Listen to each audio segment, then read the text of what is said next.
Atención, viniste a darme órdenes y llevarme a casa.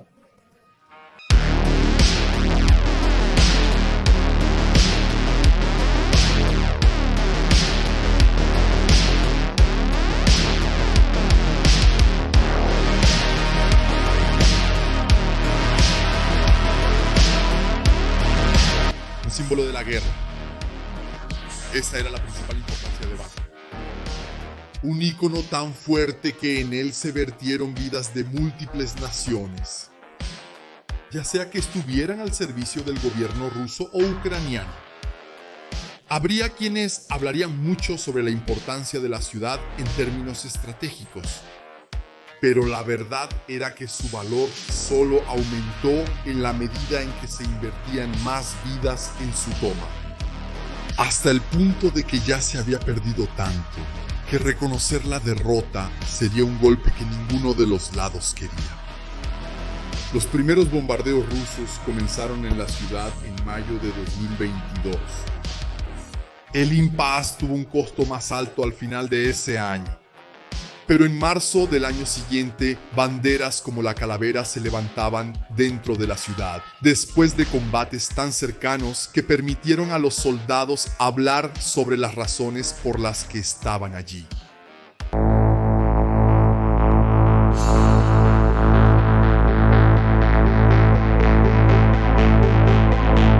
Los rusos avanzaron sobre Bakhmut con sed de victoria. Después de la humillación de la contraofensiva ucraniana meses antes, se decidió que no aceptarían mantenerse retraídos. La guerra de 3 días hasta Kiev se convirtió en una guerra cuyos días pasaban sin importarles los cadáveres que caían en el suelo fértil del verano o congelaban sobre la tierra fría del invierno. El ejército ruso invirtió sus tropas manteniendo un cerco sobre Bakhmut, ya fuera en las fronteras o en los grandes valles fértiles o en los pueblos alrededor de la ciudad. Cada pequeño pueblo era conquistado y reportado como una victoria digna de los 3 días hasta que lo era. A veces eran empujados hacia atrás, sin importar qué tropas fueran, movilizados o soldados contratados con cicatrices de guerra. La 90 Brigada Mecanizada y la 58ª Brigada Motorizada estaban entre los principales defensores ucranianos. Sabían de la importancia de defenderse, pero también de la necesidad de atacar. Por eso avanzaron sobre las trincheras rusas. El apoyo de los drones era esencial, lanzando granadas sobre los enemigos o proporcionándoles las posiciones, mientras los soldados invadían las posiciones enemigas. Los combates eran tan cortos y cercanos que muchas veces era imposible hacer prisioneros. La tierra fría recibía el calor de los hombres caídos, agotando lo que quedaba de sus últimos momentos. Poco a poco se fueron notando algunos puntos importantes. Cada vez menos mascotas indicaban a las tropas rusas o a sus movilizados entre los cadáveres de los caídos o entre los prisioneros. Si antes había tantos movilizados hablando de sus orígenes o de la poca formación, ahora aparecían hombres que afirmaban haber salido de prisiones rusas para conquistar su libertad. Algunas de las aldeas comenzaron a aparecer con la bandera negra y roja estampada con la calavera blanca. El batallón Sheikh Mansour fue uno de los que combatió esta amenaza. Compuesto por chechenos, muchos veteranos de los combates en el Cáucaso lucharon por ciudades como Oprino. Ya habían sufrido persecución dentro de Ucrania cuando agentes rusos infiltrados lograron la deportación de algunos de los ciegos. Esto no disminuyó su intento de luchar contra la invasión. En Yoptim entraron en conflicto directo contra las fuerzas mercenarias que ahora inundaban el campo de batalla. Ellos eran una ola. Venían una tras otra conquistando posiciones. A diferencia de los movilizados o de las tropas regulares, esos mercenarios tenían una misión que no necesitaba enfrentar la burocracia rígida de la jerarquía rusa. Principalmente protestas sobre el fin de sus vidas cuando eran lanzados ola tras ola contra una pared de artillería. Eran el grupo Wagner y habían tomado Soledad al norte. La conquista resonó en todo el mundo. El líder Prigozhin pisó el campo de batalla, viendo los disparos de la artillería suprimiendo las posiciones enemigas y observando cómo las olas de sus reclutas provenientes de las prisiones avanzaban. 6 meses era lo que necesitaban para obtener su libertad. 6 meses siendo lanzados sobre una pared de acero y plomo que escupía fuego sin parar. Los ucranianos resistieron durante casi todo el invierno. El servicio ruso no era fácil y por eso parte de él era ejecutado por vidas consideradas prescindibles. Las defensas de la ciudad sabían cómo actuar. Si aparecía un vehículo de combate de infantería, pronto también era recibido con una bienvenida por un RPG-7, por hombres que esperaban detrás de muros. Desde las ventanas, los francotiradores aguardaban las olas. Observaban el paisaje destruido de la ciudad, mientras durante largas horas escuchaban el estallido de la artillería hasta la llegada de los primeros enemigos a ser sacrificados. Los cuerpos se acumulaban a medida que la munición disminuía. Y ola tras ola, no solo se gastaba la munición, la resistencia ucraniana se agotaba poco a poco. El ataque de los mercenarios surtía efecto.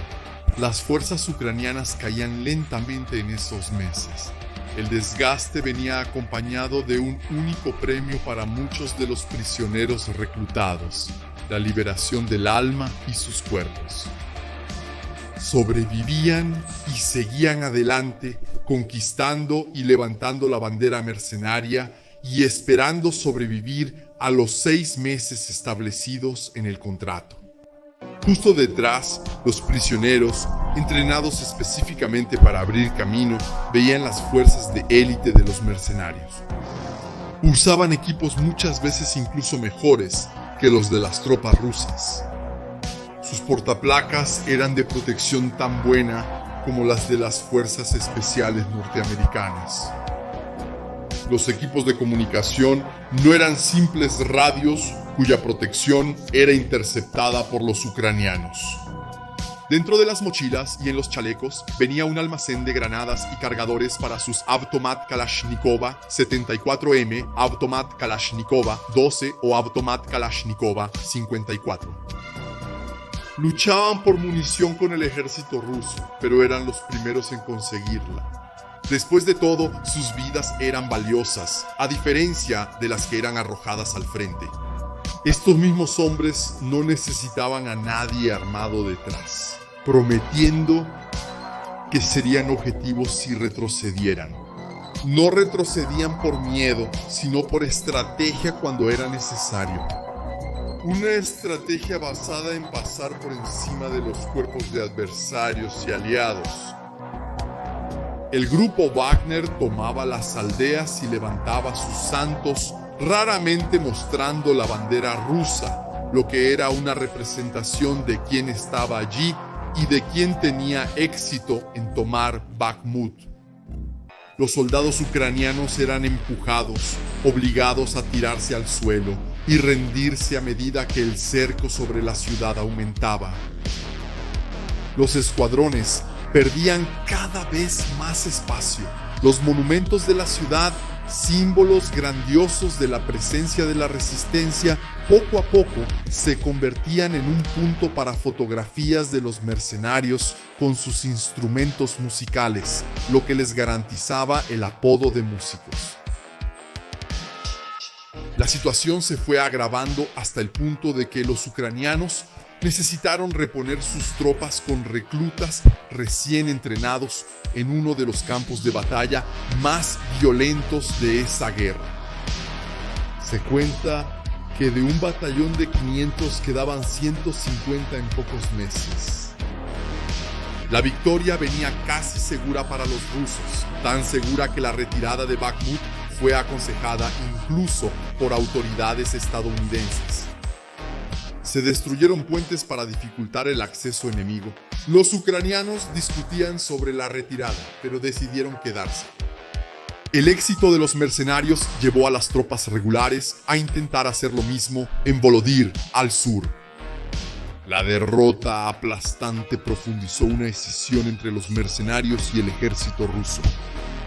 Putin se alimentaba de esto, consolidando el poder sobre los lados que querían demostrar cada vez más éxito y reclamar el título de héroes de Rusia. El ejército regular fue hasta Bakhmut para intentar participar en la toma de la ciudad y ver sus banderas izadas en uno de los principales símbolos de la guerra. Poco a poco, reemplazó a muchas de las tropas mercenarias, librando un combate cercano, tan cercano que los hombres discutían sus motivaciones entre las paredes mientras se preparaban para un duelo final que solo terminaría en muerte. Joe. Al menos estoy en orden. En orden. Vienes a poner orden en mi casa. Mis reglas aplican en mi casa. Vienes a decirme cómo vivir. No en tu cocina, en tu habitación. No te digo dónde defecar, dónde tirar la basura. Me dices cómo debo comer. Estoy en casa, no tú.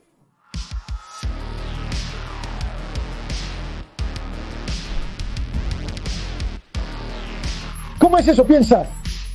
Vives en el salón, vas al vecino, le golpeas en la boca y dices que tú, mierda, bebes mal. Y tu cúpula ahora es mía, mierda. Y tú bebes mal. ¿Eso es normal? Así es como veo todo. Ustedes vinieron a nosotros.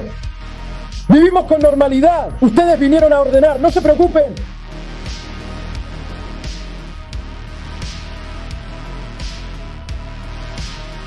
Derribaremos a quien sea necesario, sin miedo. Y Yanukovych también quería atacar fuertemente, pero colapsó.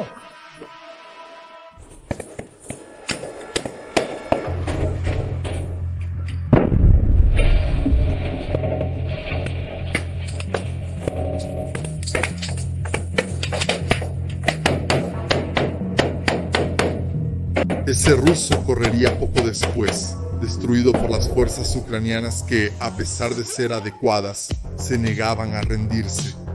La batalla continuaba después de eso, con escuadrones de la bandera azul y amarilla siendo obligados a retroceder, incluso después de pequeñas victorias.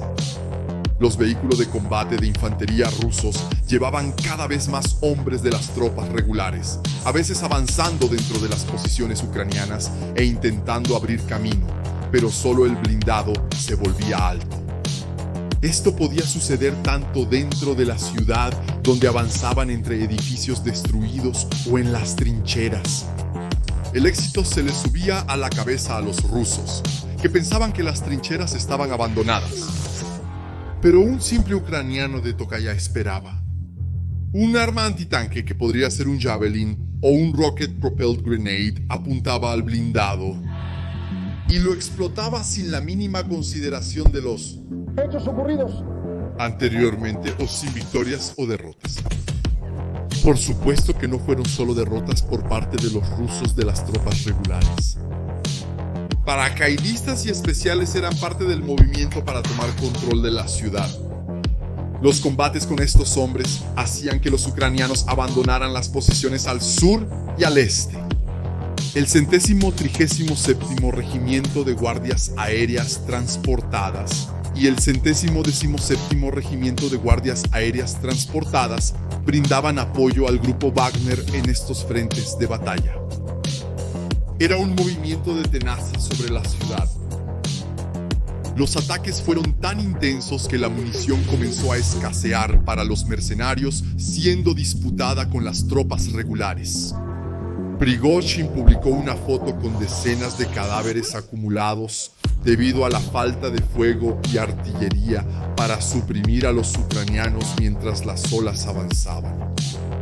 Culpó al ejército y exigió más munición. Por supuesto, eso no le impidió seguir luchando. El reclutamiento de las prisiones había cesado prácticamente, pero la reserva de hombres con la promesa de libertad todavía era grande. Las estimaciones variaban. Los ucranianos decían que al menos 30.000 soldados del grupo Wagner habían sido asesinados.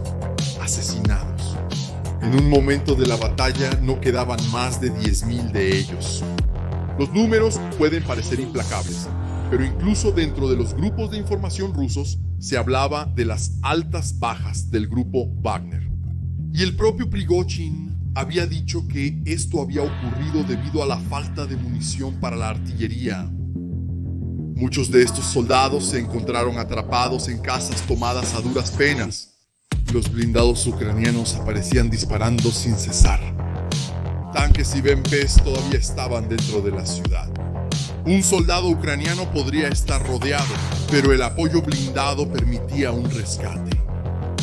Lo difícil era saber hasta cuándo podría durar esta situación.